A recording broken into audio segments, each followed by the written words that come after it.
Right, welcome to the beautiful Pacific Northwest. My name is David, and welcome to PacWestBigfoot.com. Just so you know real quick, I want to kind of give you, let you know exactly what PacWestBigfoot.com is and what it is not. What I have learned from some good friends of mine who are Native Americans, especially here, Native Americans in the Pacific Northwest, was that they used forms of entertainment like dance and song and storytelling to infuse factual, actual happenings in their history, events and things like that. And one day, here's the deal, me and my mother had our own encounters. We both had an encounter on our own. We also had an encounter once together. And it was very kind of complicated for a long time for us to kind of, emotionally kind of say, what in the world, I guess kind of deal with it in a real world manner. It was. And so what I did one day was I took the advice of some friends of mine who are Native American, and they were like, well, just infuse story into it, Dave. Sometimes this can really help you to really kind of deal with those emotions and the reality of what you experienced. And so I sat there and said, that's actually, I'm a Christian, guys. I'm a Christian guy. I follow my Bible. I do. I love it. I love the Lord. And I read the same thing in Proverbs. It was like, do this. And I was like, I'm going to do that. And so what I did is I took my events and my mother's events, which are here on PacWestBigfoot.com. I infused those into stories first before I even started the website, and I shared my mom's with her, and I went through my own with friends of mine. And I have to tell you, not only did I finally get a little bit more relaxed and really start going through those emotions and everything else, but my mother did too. And she was just like, she's all, I can deal with this now. I know what I heard. I know what I've seen. I get this now. And my friends who read them were like, dude, this is amazing. You do have a knack for writing and infusing story into situations or these experiences. And so why don't you do that for other people? And I was like, okay, sounds like fun. Now, here's the deal. I do take a little of, my father-in-law would say, a writer's kind of creative license or freedom with the backstories that go into each one of these stories, because most people really don't want to put out a lot of personal information and everything else. And I didn't want this to be something for them that was just like, oh, look, my encounter's over here, and it's just this, he's got blue eyes, 5'7", lives in Bellingham, Washington, he was at this place, and 2 paragraphs of the experience, and it was gone. If you want that kind of experience, if you want that kind of information, I think it's great. You can go to databases. They're all over the place. They are awesome. As a matter of fact, my good friend, I've developed his web presence and website.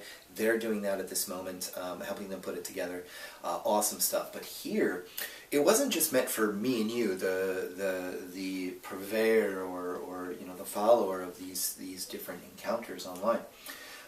It's also for the individual who had the encounter, to help them kind of deal with the emotions and the reality behind what has happened, and to kind of put it into that kind of, take that old Native American kind of entertainment, if you will, the music and the dance and the storytelling, and infuse that into their encounter to help them better deal with those emotions. And so that's what I wanted to do here.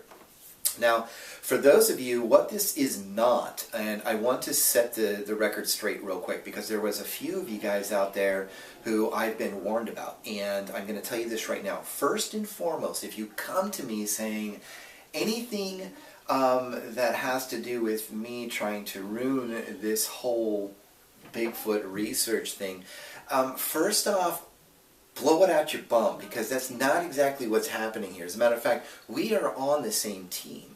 I'm just helping people with their own encounter and the emotions of it, while you guys might be dealing with more of the forensic background, the research of it. I get that. I understand that. I have my own encounter stories I am willing to share with you at any time if you wish.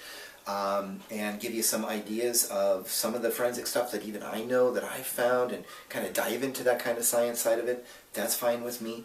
I am not here to battle that. As a matter of fact, you can take from these stories and understand this, that the things that I explain when it comes down to the actual factual events, or the experiences, the sightings, the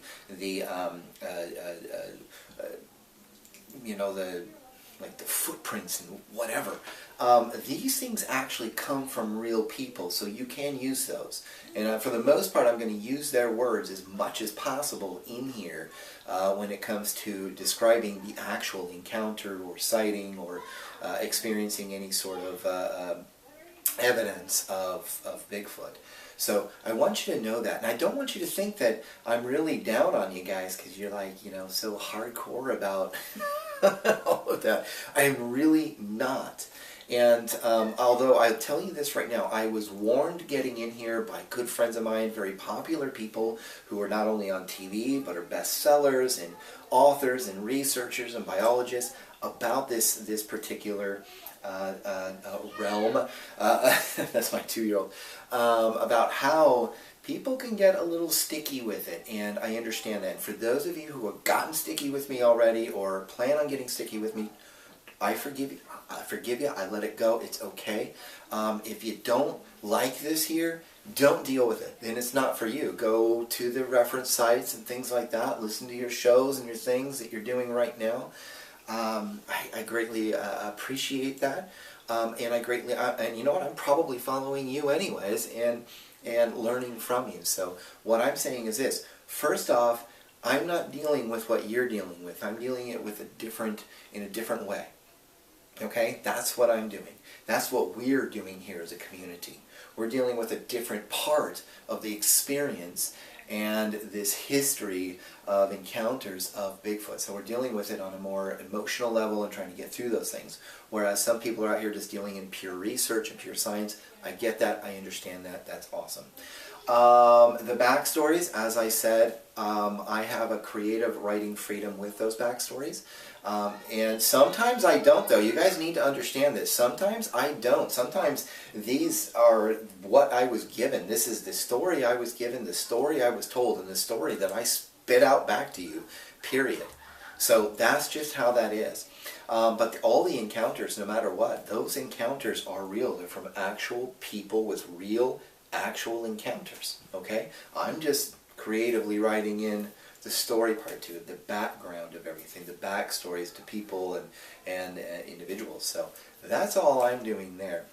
So this is not a place to do a bunch of research as far as like scientific research and forensics and things like that. This is more of kind of connecting emotionally to events that people have had, to maybe for you, the individual who have had the experiences that we've created this story into, to help you to do that, to deal with those emotions and deal with the reality of the encounter that you had. So let's get past that now. What is the future of PacWest Bigfoot? I noticed so many of you love the little bite-sized stories, encounter stories. I try not to go past like 30 minutes with these things, and the reason is because I know that a lot of you guys are working during the day, you're doing your thing, and this is really helping you get through that. And for those of you who actually have your encounters here, it's helping you kind of wrap your head emotionally around it and everything else. And I think we can do that in those little bite-sized moments. I really do. So I don't want to take, a lot of you guys sit out there and you're like, man, I've been listening to this thing for 2 hours. It's some big long interview, and it's just like, oh, I get it. I understand. So I'm going to keep it to that. I am planning on doing some live interviews. If I'm already doing them now, and you're watching this video, whenever, awesome, great. Thank you for being a part of those and listening in.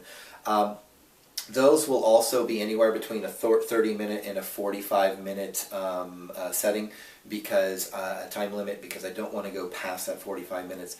I just think that it gets to be a little too much sometimes. And in all honesty, the encounters here in the blog and on YouTube that you'll find for the most part are all Pacific Northwest, but the interviews that I do with people, the real live interviews, those interviews, those are from all over North America. I'll be sticking to the United States and Canada, so that's where I'm going to be doing all my interviews. I'm just going to stick to North America. I apologize, you guys out there in the rest of the world, but I'm going to stick to the U.S. and Canada, so that's what's going to happen there.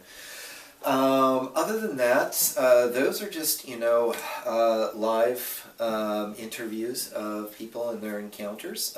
So I'll be doing that here shortly, and I probably already am. Well, I will be here shortly. So enjoy those. For the most part, just once again, what is PacWestBigfoot.com? PacWestBigfoot.com is an artist's version of a real encounter, and using this form of storytelling art to help people to better just to better deal with those raw emotions and the reality of their encounters or things that they have observed out in the Pacific Northwest as far as this creature or animal is concerned, Bigfoot. So that's what it's about. Anything else that is read into this is read into it by you and you alone. That is it. As far as the encounters and the facts about the encounters, from visuals to evidences that are found, these are all from people's own mouths who have seen, heard, or encountered Bigfoot, evidence, or the creature itself. So that's how that goes. Anyways, I want to say thank you very much for being here. If you have not, go ahead and subscribe. Just because you guys are here and enjoying these and everything else, I like to give a little free something away every single month to one of you lucky people out here. And it's just something to say thank you for being a part of this. Don't forget to comment on the blog if you want on the different encounter stories, and maybe give a word of encouragement to the person who the story is really about in their encounter. So with that, from the beautiful Pacific Northwest, from my family, and from myself, God bless.